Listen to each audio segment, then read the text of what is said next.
it hits the amount of money of an auction. So there is a little bit of a penalty to it. I mean, most teams don't worry about going a buck or two over, but when you start getting like to 37, 38, you have $5 minor leaguers.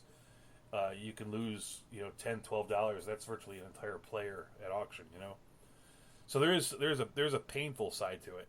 You have to kind of Yeah, you have to it's kind not a of smart decision. I mean, unless you're guaranteed that guy's going to go well, above that I mean, round next year. the truth is, I'm not convinced.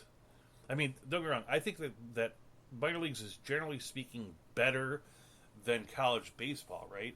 But I'm not convinced that what a pitcher sees when he's playing at Florida Instructional League, which I do see a good deal of, or at rookie ball, is much better from the hitting side than facing college Than hitters. what Vanderbilt's seeing. I get it. Yeah. Here's the key, because that pitcher is facing guys with aluminum bats. So even if he might be a lesser player, he's got this one big jump on him. It's like Vanderbilt. He's gonna if he can miss bats and minimize. Why has college baseball never caught on with the wood bats? Why is that a thing? I mean, I It's understand the actually wood the other. bats don't give you. It's actually the other way around. Most amateur sports are going toward wooden bats are much more dangerous than aluminum bats are, except for the speed thing. And like, Yeah, but you can hit a ball so much further with an aluminum bat than you can with a freaking wood bat. well, you can't. The new standard for Little League is this thing called USA Bat Standard, and what that is that you have to, if you're playing Little League, you have to have an aluminum bat, but that aluminum bat has to be built so that it performs like a wooden bat. So like, even though like there's all these great bats out there that'll add whatever 40% to your speed or whatever, you can't use those. The ones that are being used in Calrican League and Little League and what's the other big one? Not Pop Warner, Connie Mack. They're on the USA Bat system, and that is a new program. It's been for about a year and a half now. Those bats are designed to not break because they're aluminum, but to not give you that extra jump because of the danger of the speeds of the danger of the balls coming off. That's very interesting. So virtually every place in the, just like I don't like the I don't like the DH, and people say everywhere in the world they do the DH except for National League and in Japan. I hate the fucking DH. But everywhere in the world they use the aluminum bat. But the standard is the crazy thing about the standard is that it's not for everything. So like if somebody's looking at a traveling team, most of the tournaments you're allowed to use the other bats. And so if you go to these tournaments, you'll see like just 13 to 11 games all of a sudden because everybody's hitting with the super bat. Because the technology on some of those is crazy. I remember being a kid, and I was kind of a guy that liked to use a wooden bat, and literally the coach made me switch to an aluminum bat. And I mean, I was never a big home run hitter, but that year I was. I mean, I would have hit like 4 or 5, or some. But all of a sudden, I could hit a home run almost every game because I got Really. I'm 6'4", 200 and I'm a lot more than that. But in those days, I was like, I was 201 pounds as a freshman in high school. I was a big guy with some strength and I could hit. But I literally like I had this black George Foster Louisville Slugger, a wooden bat that I was just married to. I love that thing. It's 34 inches long, 44 ounces. I love being the guy that swing the biggest bat. 44 ounces? Yeah. That's insane. Yeah, most people would use that bat. I would use that bat to like warm up for their own bat. It was fun. Yeah, That's insanity. Like, I'm playing softball and I'm using like 26, 28 ounce bats. Yeah, because in your softball league they let you get the super bats. They usually have like your league probably has a list of bats that are not allowed. But it's only the real specialized ones. There's one thing I did. Yeah, they're real specific about it. Yeah, it's like you can't use this one, or this one. The one thing I wanted to say about, I wanted to say about trusting the experts in this thing. Find an expert you like.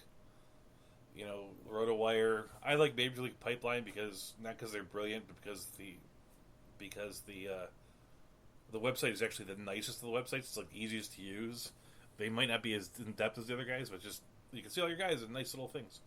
But the one thing as a Dynasty League player that people mess up. Like they know to look at like the futures game. They know to look at the Arizona Fall League. They know to see who's in the Baseball Prospectus top 100. Is that when I see a trade happen in the major leagues, I'm not looking at the big name guy. I'm looking at the other guy that moves. Like there was of course a trade, the prospects. Because the real experts are better than anyone else out there are like the teams themselves. Like nobody knows the Tampa Bay minor leaguers the way Tampa Bay knows them, right? And they know other teams' minor leaguers better than that. And so, I hope Oakland A's traded. Well, they're scouting them. They're scouting the other team's minor leaguers, and they'll send a scout out for weeks at a time to go scout a player they're looking at in a potential deal at a deadline. These GMs are working on these deals for months at a time. It's not like they make a phone call and it happens in one day. I mean, you see it all the time where like this guy that was like Fernando Tatis was a throw-in pick. Chris Paddock was like the last name on the list to move Fernando Rodney. So when a trade happens now, you should look at the other side. I was going to bring up two examples. Like there was a recent trade where Homer Bailey went to the A's from the Royals, and the guy that the Royals got in return, he hasn't been doing that well in the minors, but the guy's got 70 grade speed, and he's his name's Kevin Merrill. He was a former first round pick, a late one, mind you. It's like, but he kind of fits into that Royal system. Like they're trying to get really fast. The fact that they got anything for Homer Bailey and his freaking contract is amazing to me. Well, I mean, I think he fits their system. They're the guys that went out and tried to sign Billy Hamilton, right? And in theory, Billy Hamilton was the perfect outfielder for him.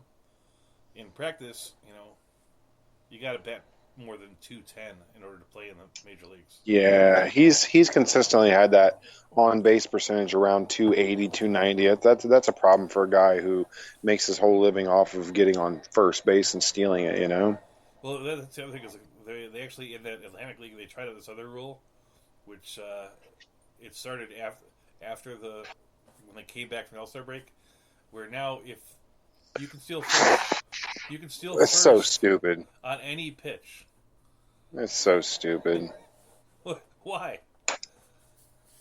I mean, I don't get it. It makes the job of a pitcher and a catcher a lot harder. That's the real big thing. It's like when you're a catcher and there's nobody on base, like you don't really even worry about it. It's like, oh, that ball went in the dirt. I'm not gonna like lay out for that thing because who cares? How many times do you see that in the pros where the ball gets by him and the catcher doesn't even move. He just kind of puts his hand up and says, give me a new ball, umpire, Rob Manfred's walking a slippery slope, man. He just needs to be careful with what he's doing. You don't want to tweak too much stuff and make the game unwatchable. I don't think that would be... I mean, honestly speaking, in baseball, the three most exciting things that you can see are probably the home run and then the stolen base and the strikeout, right? Like the important strikeout. Man, I like strikeouts from a pitcher's perspective. You know what I mean? I don't like them if I'm on my if I'm the guys on my team. Yeah, you're rooting but for from your a pitcher's perspective, that's definitely an exciting thing. But the next thing is the stolen base. More stolen bases, I don't think is bad for baseball. Remember how exciting it was? Yeah, I like stolen bases. Don't get me wrong, man. I just don't like the idea of rewarding guys for pitchers' mistakes when, that's going to take away something from the game. When a pitcher's throwing a ball like a nasty biting slider that bites the dirt, a foot in front of the plate and the catcher can't handle it. Why am I going to reward a guy who's not able to hit that pitch? I see the argument there that it's not like he's really stealing the base. He's basically just taking advantage of a pass ball or a wild pitch. Exactly. He's taking advantage of a pitcher's mistake or a catcher's pass ball, etc. It's no skill. Where's the skill in that? Yeah, I guess you got to be really good at covering the ball behind you or something. I guess I don't know. Yeah, I don't see the skill in terms of an offensive perspective. And can you imagine that like when you get strike three, every time you get strike three, you run to first base anyway? Because hey, you're allowed to, right? You are. It's like yeah. So it's like if you're a 3 true outcome guy, if you're the Jack Cust of the year 2020, and you take your big swing and you miss, it's like, well, I struck out, but he's got to make a good throw to first too. And even if you only get 1 out of 100 of those, that's one more time you're on base, right? It is. On-base percentage changed, revolutionized baseball. I know. Understanding how valuable that is to certain players. There were. I wanted to name a couple of the international prospects that because we both said we like these guys. Sure. It's like the big ones this year are going to be Justin.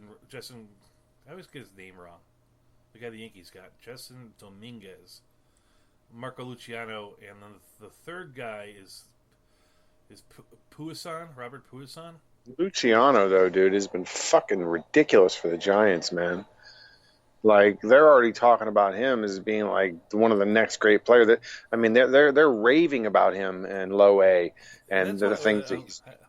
Yeah, I was going to talk about that. Was the thing about you and the Giants. I know that some guy tweeted, you retweeted, or said you liked it or whatever about all the international players that are in the San Francisco minor leagues now with Heliot Ramos and yes. Well, we've had Ramos for a couple of years. Yeah. Well, yeah, he was 2 years ago, I think. Well, that's the starting point, but it's like they got some interesting players in there, and Marco Luciano. It seems like they're really focusing on international prospecting. Is that something that you're an A's fan or a Giants fan? I always forget.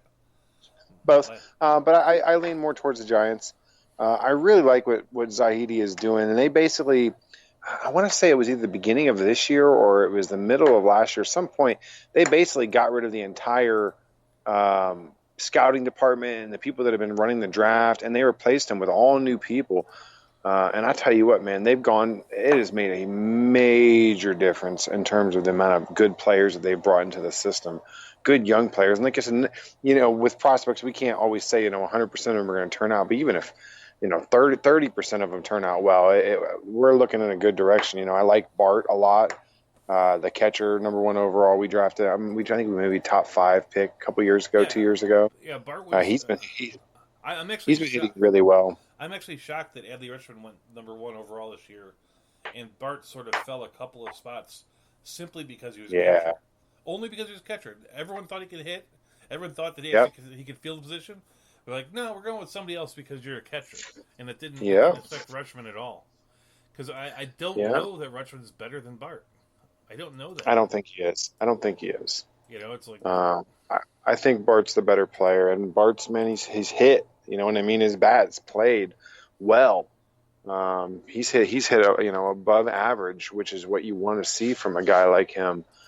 I'm really excited about the Giants going forward, man. It's just if they do anything, and this is another thing I want to talk about. If they do anything similar, and Zahidi was there with the Dodgers and saw how they ran that organization, man. If they stick to anywhere like that plan the Dodgers have done, dude, they're going to be really good a lot quicker than people think.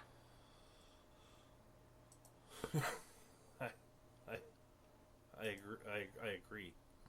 I mean, they're already doing things. They've surprised a lot of people this year with what they're doing. And I know this is, Bochy's final season, and I'm sure the boys are wanting to give it one last ride. And I think he only needs to win like 28 games to win 2,000 for his career or something along those lines. But yeah, man, they've won like 14 of like their last 16 games, man, and they're creeping on the second wild card right now. It's amazing to me what they've been doing. They are a couple games under 500, but they're right there. They are. They're right there with the Padres and the Diamondbacks. I think they're actually third place right now in the division, which is crazy. My brother actually picked San Francisco to win the wild card before the season, and I thought he was nuts. Wow. Well, I wouldn't have done that, and I'm a Giants fan. They've actually surprised me with how well they've been playing. The Giants just figure out a way to win, even though when they won the World Series, those teams weren't that good of teams. They surprisingly were, though. If you look at them and look how they were constructed, I was there through all those World Series, man. I was living in the Bay Area. I mean, they were built. They were not. They didn't have any outstanding hitters, but they were built teams. They had guys that could play defense that were, clutch hitters, and they had a great pitching staffs and they had great bullpens. I mean, they basically won those World Series out their pitching and timely hitting. And then Buster Posey having an MVP season in 2012. Their hitting was weird. It was was it Edgar Renteria won a MVP in the one World Series, right? Yeah. Pablo Renteria